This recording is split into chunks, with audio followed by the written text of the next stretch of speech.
E eu sei que muitos não gostam desse tipo de distinção, dessa dicotomia.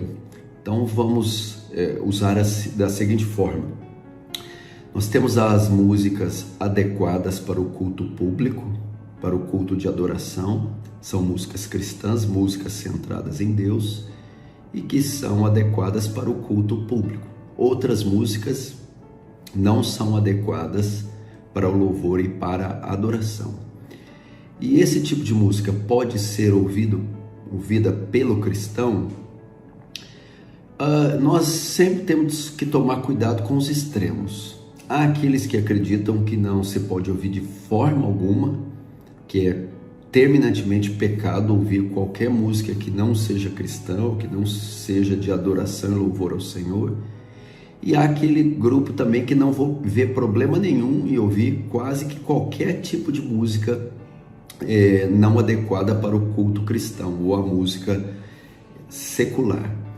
E nós sabemos que os extremos são muito perigosos. Então eu quero tentar abordar de uma maneira branda, sóbria, lúcida e bíblica este assunto. Em teologia nós estudamos a graça comum. E a graça comum faz com que Deus faça brilhar o sol sobre os justos e injustos. A chuva cai sobre os justos e injustos. Deus traz livramentos para justos e injustos e distribui dons também para justos e injustos. Então nós podemos ver, por exemplo, ímpios não cristãos sendo dotados de muitos talentos. Homens que se destacam na ciência, que se destacam no esporte, nas artes. Aquilo não veio deles, eles não receberam isso de outra fonte. Um corredor, por exemplo, como Usain Bolt, que é um fenômeno nos 100 metros rasos, recebeu esse talento, recebeu essa genética do Senhor. Outros, como Ludwig van Beethoven, recebeu esse dom de compor sinfonias como aquelas do Senhor. Pessoas como Albert Einstein, Isaac Newton, recebeu todo esse conhecimento e sabedoria do Senhor. É a graça comum que deu a eles isso. Na música a mesma coisa, né? Um dos primeiros instrumentistas que se tem ideia, que a Escritura menciona, foi Jubal. E esse era descendente de Caim. Era um homem mau, um homem ímpio. E Deus deu a ele o talento de criar um instrumento musical. Mas tem que haver um parênteses aí. O fato de Deus ter dado dons a esses homens de fazer coisas boas, não significa que o uso das coisas boas é bom.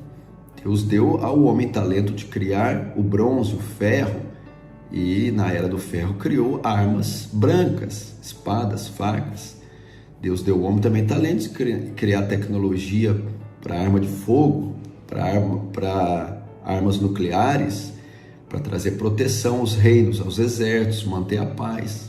Mas o homem faz uso indevido e faz das armas instrumentos de assassinato, de crimes. Assim também nas artes e na música. Deus deu dom para esses homens, na voz, nos instrumentos, para tocar, para cantar de uma forma extraordinária. Mas a maioria desses homens, por causa do seu coração caído, vai fazer o uso indevido desses dons e compor músicas blasfemas, obscenas, vão usar seus dons para conduzir multidões ao pecado e à rebelião contra Deus.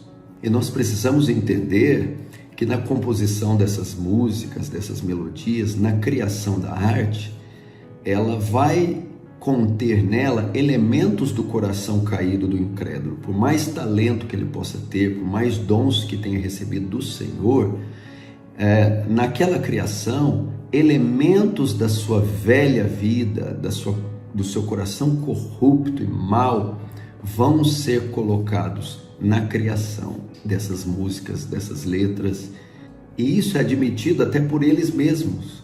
Renato Russo, o ex-líder da banda Legião Urbana, no programa do Serginho Groisman, quando a plateia começa a pedir Toca Pais e Filhos, ele mesmo repreende a plateia. Gente, vocês não sabem o que vocês estão pedindo.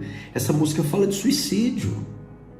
Quer dizer, o próprio autor diz que é uma música que tem que ter cuidado para ser ouvida, ela pode fazer mal. Quanto mais a nós cristãos conscientes disso, temos que ter muito cuidado e muito critério. Ouvir música não é apenas ouvir a emissão de um sinal sonoro. Há que tomar cuidado, principalmente no fator ideológico. As músicas, por mais belas que são, elas carregam um fator ideológico, há uma mensagem por trás dela. E isso é muito perigoso.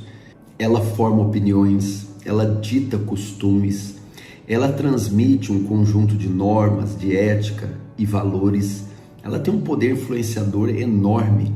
Se você voltar comigo, por exemplo, na década de 60, início da década de 70, com o movimento hippie, o sexo livre, o advento do contraceptivo, do preservativo, você vai ver que a música ajudou muito isso, com o festival Woodstock.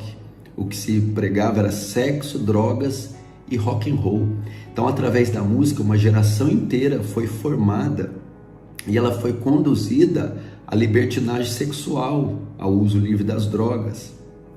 Também ali, final de 60 e 70, um personagem da música, Geraldo Vandré, compõe uma música Pra Não Dizer Que Não Falei de Flores. Foi um sucesso que fez com que as pessoas fossem à rua e contribuísse para o fim da ditadura militar. Bandas, por exemplo, como Nirvana, escreveram uma música chamada Rape Me, Stop Me, Smell Like Teen Spirit. São todas músicas que incitam ao vandalismo, a perversidade, a violência, saindo do rock e indo para o sertanejo, por exemplo. O sertanejo de hoje não é mais aquele antigo, aquele sertanejo raiz que falava da natureza, da criação. Hoje tem muito mais a ver com adultério, fornicação, relações extraconjugais. Uma música, por exemplo, do Leandro Leonardo diz: à meia-noite nada é proibido, mulher casada troca de marido. Veja a proposta dessa música. Então não vejo como um cristão nascido de novo possa consumir um conteúdo desse, que incita ao pecado, que contraria os valores cristãos, que faz apologia a uma série de coisas destrutivas. Eu entendo que realmente isso pode corromper os bons costumes. Paulo diz: não comuniquei com as obras infrutuosas das trevas, antes reprovai-vos. Paulo também diz: foge de toda aparência do mal, tudo me é lícito, mas nem tudo me convém. Então, tudo que é puro, tudo que é verdadeiro, se há alguma fama, se há algum louvor, seja isso que ocupai o vosso pensamento. E o meu processamento mental, o meu pensamento, o que compõe ele é aquilo que eu vejo e aquilo também que eu ouço. Então devemos ficar longe dessas coisas e ser criteriosos naquilo que a gente vai escolher para ouvir. Soma-se a isso também o pecado de associação. A maioria desses cantores, desses artistas, estão envolvidos em séries de escândalos, em comportamentos extremamente reprováveis. Jim Morrison, por exemplo, vocalista do The Doors, era comum nas suas apresentações ficar nu, mostrar as genitálias pro público. Axl Rose, por exemplo, vocalista do Guns N' Roses, era muito comum ter ataque de histerias no palco ou nos hotéis, e sempre depredava todos os hotéis, os quartos que ele ficava. Eles também tiveram mortes, muitos deles mortes trágicas por overdose, suicídio. Por essa razão, muito do que se produz na música secular não pode ser consumido pelo cristão. Portanto, queridos irmãos, diante de tudo que foi explanado, eu aconselharia você ter muito critério. Eu não faria como muitos que vêm do legalismo, que vêm do pentecostalismo para a teologia reformada e acham que pode consumir de tudo sem nenhum problema. Não, eu acho que essas músicas que têm uma ideologia explícita, essas bandas, esses cantores e artistas que têm um comportamento reprovado, que são explicitamente inimigos de Deus, depravados ao extremo, isso não deve ser consumido pelo povo de Deus em hipótese alguma. Existem sim outras coisas feitas na arte por incrédulos que são admiráveis: música clássica, música instrumental, há músicas que falam da natureza, né?